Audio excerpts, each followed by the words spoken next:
Hello guys. एक बार फिर आपके सामने आपका सर कमल श्रीवास्तव। गाइस, आज आपको मैं टिप्स नहीं दूंगा, ट्रिक्स दूंगा। 3 ऐसी ट्रिक्स दूंगा जिनको जानने के बाद आप ट्रांसलेशन करना बंद कर देंगे। अक्सर स्टूडेंट्स कहते हैं कि सर, इंग्लिश बोलने के लिए हमको हिंदी से ट्रांसलेट करना पड़ता है और वो बहुत टाइम लग जाता है और किसी के पास इतना टाइम होता नहीं कि वो आपको सुनेगा। तो आपको वो 3 ट्रिक्स आज दूंगा जिसके बाद आप ट्रांसलेशन करना बंद कर देंगे। आप इस अपने आप इंग्लिश मुंह से निकलेगी। देखिएगा चमत्कार।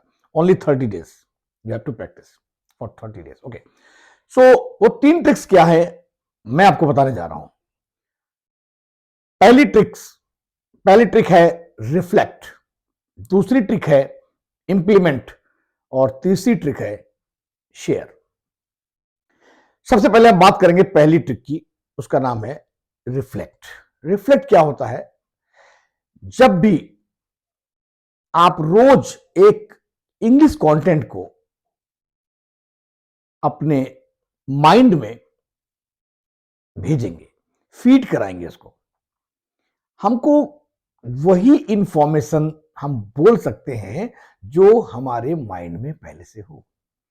जिस इंफॉर्मेशन को हमने फीड कराया हुआ है हम सिर्फ वही बोल सकते हैं, उतना ही हम बोल सकते हैं।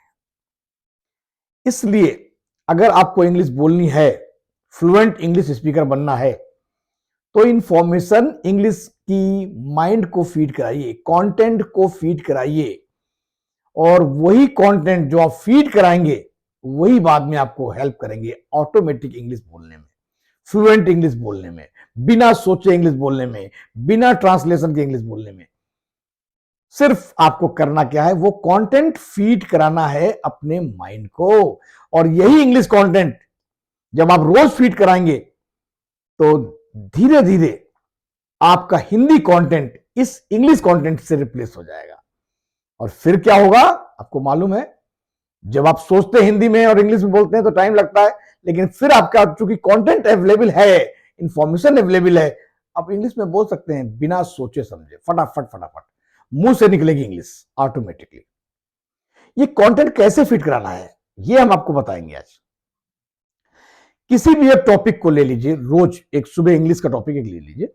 इंग्लिश का टॉपिक वो लीजिए जिसमें आपको इंटरेस्ट हो, जो आपको पसंद हो। याद रखिएगा, बिना पसंद को कोई टॉपिक पढ़ेंगे तो माइंड नहीं पढ़ता। इसीलिए एकेडमिक क्वालिफिकेशन एजुकेशन को माइंड लाइक नहीं करता, क्योंकि उसको बर्डन लगता है। आप अपने इंटरेस्ट का टॉपिक चुन लीजिए, चाहे वो न्यूज़पेपर से चुनिए, चाहे वो कोई नॉवेल से चुनिए, और चाहे बच्चों की स्टोरी बुक से चुनिए। It is up to you, choice is yours. लेकिन एक टॉपिक आपको चूज करना है, क्योंकि न्यूज़पेपर में बहुत सारे टॉपिक होते हैं, crime news, political news, business, sports, movies, whatever you like. हर आदमी की डिफरेंट लाइकिंग होती है, डिफरेंट पसंद होती है। आपकी क्या पसंद है? आप उसको एक टॉपिक को चुन लीजिए रोज के लिए। रोज अलग नया नया टॉपिक लेना।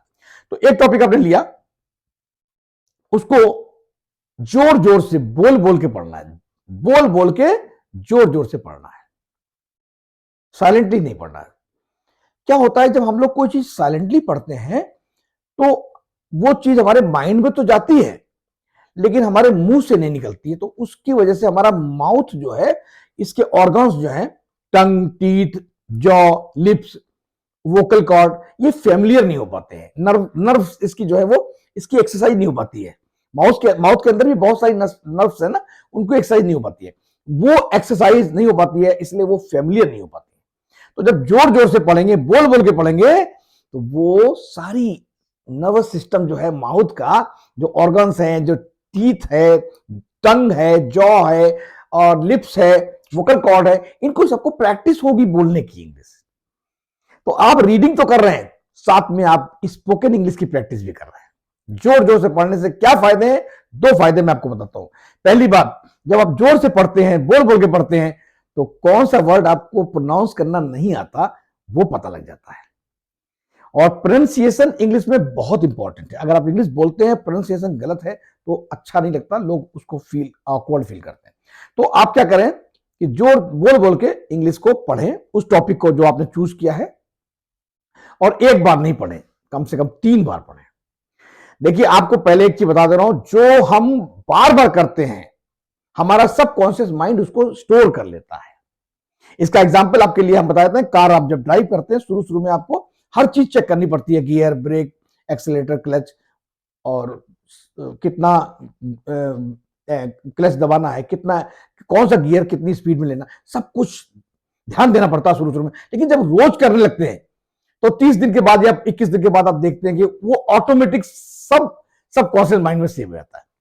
और इसी वजह से आप उस टाइम किसी से मोबाइल फोन पे बात भी कर रहे होते हैं, एफएम रेडियो भी सुन रहे होते हैं, और अचानक से कोई सामने आ जाए तो आपका पैर ब्रेक पे चला जाता है, ऑटोमेटिकली ब्रेक लग जाती है। आप सोच के नहीं लगाते ब्रेक, अगर सोच के लगाएंगे तो बंदा चला जाएगा जो सामने आ गया। यही होता है इंग्लिश में। जब आप इंग्लिश की प्रैक्टिस रोज करते रहेंगे, रोज इस माइंड को फीड कराएंगे हर वही कंटेंट को, एक नया कंटेंट को, तो वो कंटेंट धीरे धीरे उसमें सेव हो जाएंगे आपके माइंड में। लेकिन 3 बार पढ़ना है एक ही कंटेंट को, बोल बोल के पढ़ना है। राइट, आपने 3 बार पढ़ लिया, बोल बोल के पढ़ लिया। अब आप आंख बंद कर लीजिए और आंख बंद करके सोचिए कि आपने क्या पढ़ा। इसको बोलते हैं रिफ्लेक्ट टेक्निक, जो पहली ट्रिक हमको बता रहे हैं आपको, रिफ्लेक्ट ट्रिक।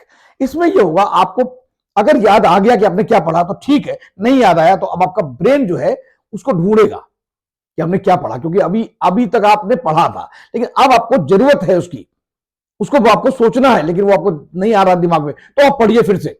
और जब फिर से पढ़ेंगे, फिर आंख बंद करिए, अब की बार वो आपको दिमाग पे आ जाएगा, माइंड में आ जाएगा, और रिकलेक्ट कर पाएंगे आपके आपने क्या पढ़ा था। अब जब ये आपने रिकलेक्ट कर लिया, रिफ्लेक्ट का काम खत्म हो गया। Trick number 2, implement. अब आपको इस टॉपिक को इंप्लीमेंट करना है। इंप्लीमेंट के लिए क्या करना होता है, इसको राइट करना है। रीड कर लिया, अब राइट करना है, लिखना है। इस पैराग्राफ को जो आपने पढ़ा है, अपने एक कॉपी और पेन ले लीजिए, उसमें लिख लीजिए पैराग्राफ को, और लिखने के बाद उसको ओरिजिनल पैराग्राफ से मिला लीजिए। अगर ठीक है तो ओके, नहीं ठीक है तो एक बार ठीक करके फिर से लिख लीजिए। राइट, लिख लेने के बाद इंप्लीमेंट खत्म हो जाता है, यानी आपको रीडिंग आ गई, राइटिंग स्किल बढ़ गई, और रीडिंग स्किल, दोनों स्किल आपने इंप्रूव कर ली। अब आता है तीसरा, जो सबसे इंपॉर्टेंट है, जो कहलाएगा आउटपुट टेक्निक। एक्चुअली ये जो इंप्लीमेंट और जो अब बताने जा रहा हूं मैं ट्रिक, ये दोनों आउटपुट टेक्निक है। बिकॉज हम लोग क्या करते हैं, कंटेंट तो बहुत कंज्यूम करते हैं, लेकिन उसको आउटपुट नहीं देते। इनपुट तो लेते रहते हैं, माइंड में बहुत सारी चीज पढ़ते हैं, बहुत सारी चीज देखते हैं, वीडियो क्लिप्स देखते हैं बहुत सारा, लेकिन वो सब जाकर के बाद में भूल जाते हैं। आज आप कोई भी चीज पढ़िए, कल आप भूल जाते हैं। क्यों? क्योंकि आपने ये ट्रिक्स नहीं अप्लाई की है उसमें।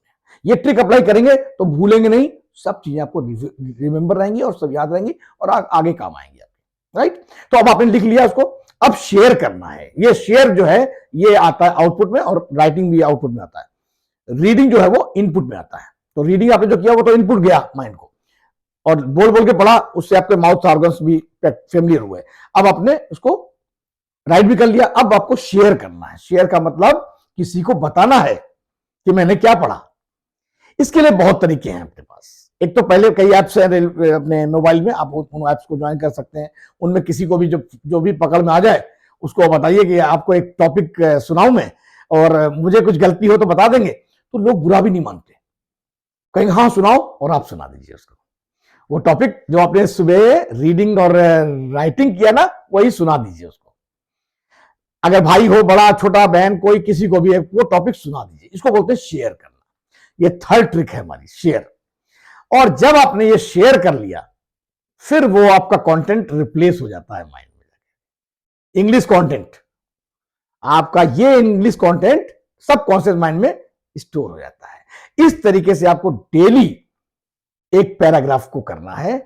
और इसके बाद एक और चीज बता दूं आपको, बाय द वे, आपको कोई नहीं मिला, आप शेयर नहीं कर पाए, नो प्रॉब्लम, कभी कभी होता है ऐसा, आप रिकॉर्ड कर लीजिए अपने आप को, ऑडियो रिकॉर्डिंग, बोलिए वही पैरा मोबाइल रिकॉर्डिंग में, और रिकॉर्ड कर लीजिए और रिकॉर्डिंग सुन लीजिए।